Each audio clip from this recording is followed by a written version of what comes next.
Hello everyone, my name is Shatij, and today we'll be learning about tax incidence and how the burden of excise taxes on producers is distributed between consumer and producer based on price elasticity of supply and demand. Let's look at a good with relatively inelastic demand, salt. Since the demand for this good is relatively inelastic, it is not affected greatly by changes in price since it's a necessity.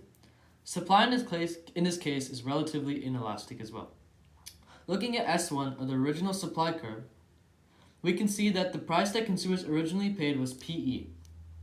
S2 represents the new supply curve shifted to the left as a result of the new tax, and it's a raise because it's a raise in the cost of production, and PC is the new cost for consumers.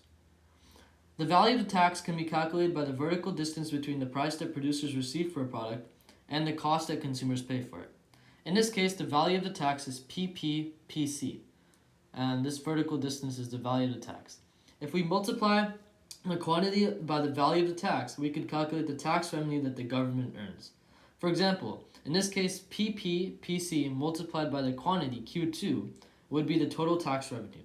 Since the demand for salt is relatively inelastic and it's a necessity, producers can let consumers carry the burden for the majority of the tax because they can charge higher prices without seeing much of a decline in equilibrium quantity. In other words, since salt is a necessity, producers understand that it will be purchased no matter the cost. Therefore, producers can sway most of the tax onto consumers. Visually, we can see this through the slope of the demand curve being steep. The consumer burden of the tax can be represented through PCPE,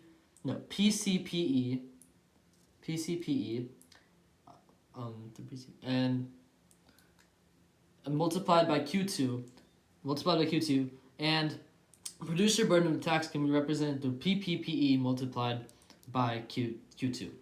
We can now visually see this concept in the fact that producers are paying less than the consumers because the area of the consumer burden is greater than the producer burden.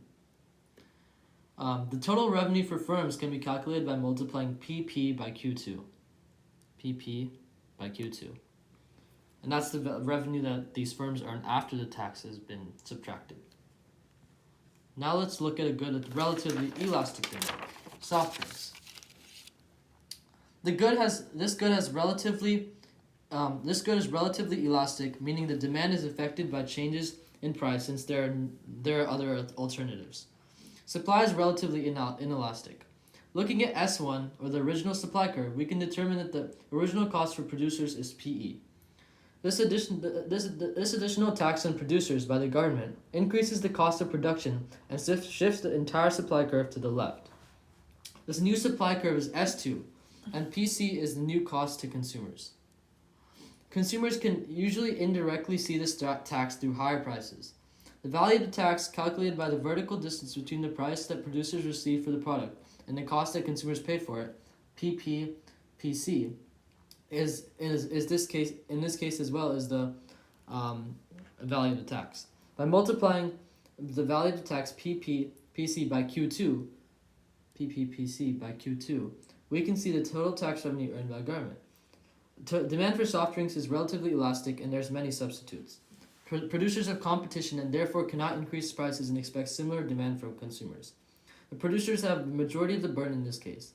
Once a tax is adopted, there's a greater change in equilibrium quantity than with inelastic goods. And visually, the slope of the demand curve is not steep with elastic goods. The consumer burden of this tax can be represented by multiplying PCPE by Q2. PCPE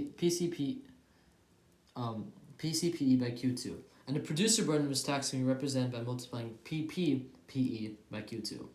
Visually, it's clear to see that the consumer burden is less than the producer burden because the area of the consumer burden is way less than the producer burden. The total revenue for the firms can be calculated by multiplying PP by Q2.